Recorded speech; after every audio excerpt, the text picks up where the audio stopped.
안녕하십니까, 김영재입니다. 지난주 금요일에 세인트루이스 패드의 제임스 블러드 총재 블랙아웃 기간 이후에 처음으로 패드 인사 중에서 처음으로 드디어 의사표명하기 시작했습니다. 오늘 그 내용 주로 다뤄보도록 하겠습니다. 세인트루이스 패드 제임스 블러드 총재 유명하잖아요. 패드 인사들 중에서 가장 먼저 자산시장에 선빵 날렸습니다. 지난주 금요일입니다. FOMC 회의 이전에 일주일 동안은 이제 블랙아웃 기간이기 때문에 패드 인사들이 코멘트 안 하잖아요. 근데 회의 끝나자마자 지난주 금요일에 이분이 먼저 나섰습니다. 이런 움직임이 좀 중요할 수밖에 없다라고 생각하는 이유는 지금 혼란스럽잖아요, 금융시장 상황. 그런데 이제 자산시장도 혼란스러웠지만 어떻게 또 끄적끄적 올라왔습니다. 그래서 크리틱하는 레벨까지 와서 이제 더 추가 상승을 하느냐, 다시 고꾸라지느냐 이제 방향 모색하고 있는데. 이 시점에서 패드의 중요 인사들이 시장에 주는 메시지가 과연 이제 어떤 내용이 나올 것인지, 이분도 끝날 거라고 생각이 되지 않아요. 이분이 처음이고 또 줄줄이 나올 거라고 생각이 되는데요. 그동안에는 시장을 밀어내는 그런 스탠스가 주 내용이었습니다. 근데 이게 변화될 수 있는지, 그것을 빨리 캐치하는 게 중요하지 않을까, 이런 생각이 듭니다. 그분이 한 스피치가 50분 정도 되는데 제가 그것을 10분 안팎으로 정리해 보겠습니다.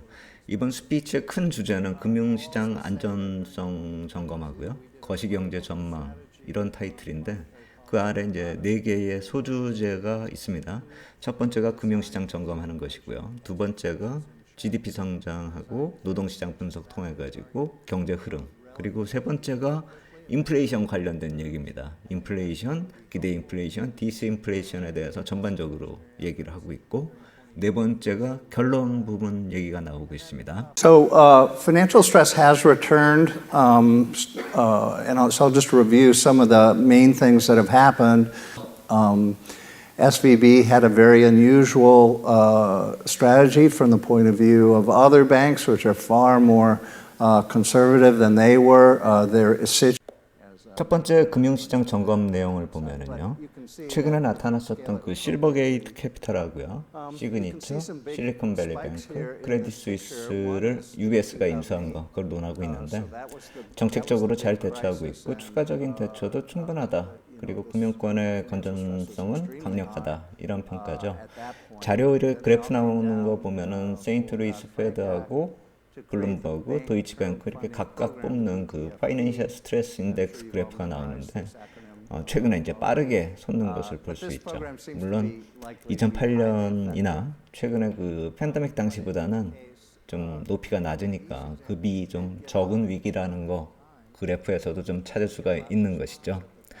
또 이분이 구체적인 예로 든 사건들 이렇게 살펴보면은 1984년 그 컨티넨탈 일리노이즈, 그다음에 1994년에 데킬라 크라이시스하고 오렌지 카운티, 그다음에 98년에 롱턴 캐피탈 매니지먼트 사건, 이런 것들을 예를 들었는데 중요한 건 지난 몇 번의 과거 유사한 사건들, 금융 쪽에 문제를 일으켰었던 그런 사건들을 돌아봤을 때 그러한 일들이 단기적으로는 좀 공포심을 불러일으키고 좀 불안정성을 야기시켰지만 거시경제가 안 좋아지는 계기가 되지는 않았었다. 일과성의 사건이었다. 이 점을 상기시킨 것이죠.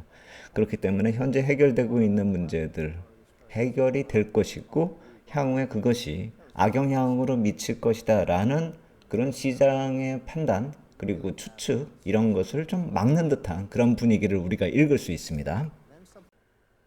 그리고 두 번째로 GDP 성장하고 노동시장에 대한 분석이 이어지는데요.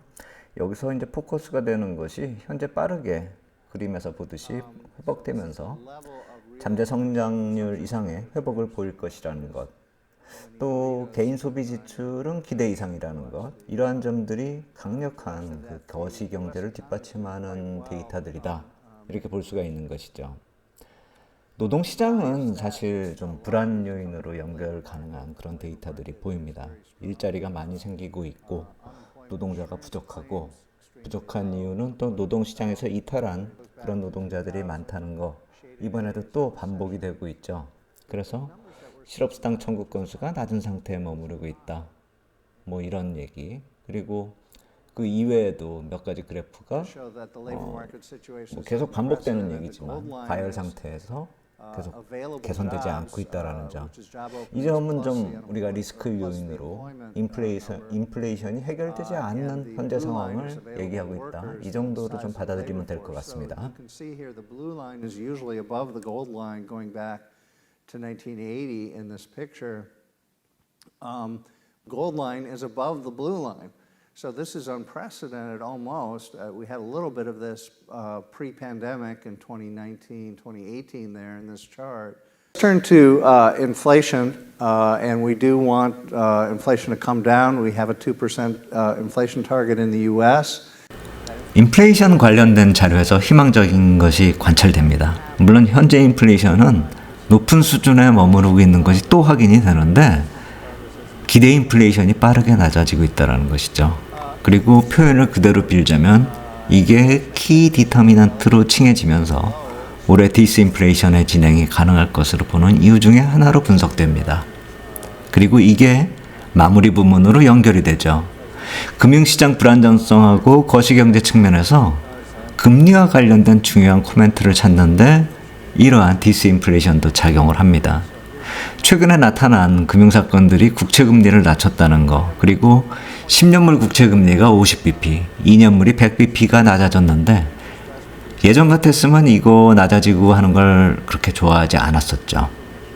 작년 가을까지만 해도 누가 감히 금리 인하를 논하냐 이러면서 시장을 두들겨 팼던 사례가 있었으니까요.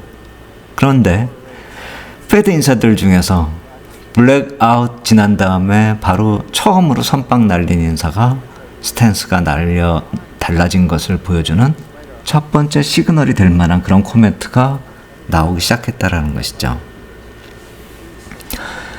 결론 부분은 최근의 사건들은 금융 펀더멘탈이 강하기 때문에 회복될 것이고 충분한 정책이 마련되어 있다는 점 강조하고 있고, 인플레이션은 높지만 기대 인플레이션은 상대적으로 낮아지면서 디스인플레이션으로 이어질 것이다, 이렇게 정리할 수가 있는 것이고, 그렇다라고 한다면 이제 중요한 것은 저겁니다. 시장 대응 전략으로 연결할 경우라고 한다면 최근의 사건들과 더불어서 인플레이션 자체도 변화 조짐이 나타나기 시작했다는 것이죠.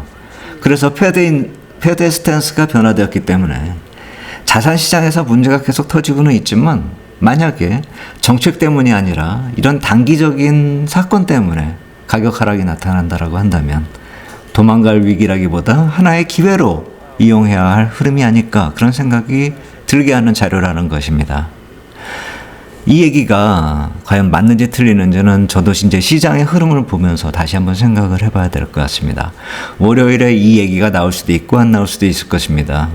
지난 주말에 한번 뉴스 쪽에서, 해외 외신 쪽에서는 좀 거론이 됐었는데 우리 시장 쪽에서 이걸 얼마나 거론할지는 잘 모르겠는데 미국 시장 월요일에는 다시 거론될 수가 있을 것 같고요. 그리고 향후에도 페드 인사들이 또 이런저런 얘기들을 할 것이라고 생각이 됩니다. 그렇기 때문에 향후에 이들의 얘기들이 어떻게 달라지는지, 이번에 나온 얘기처럼 긍정적으로 변화되는 요인들이 계속 나타날 수 있을지, 그리고 또 나타난다면 어떻게 대응할 건지 월요일에 우리 시장 한번 반응 보면서 다시 말씀드리도록 하겠습니다. 감사합니다.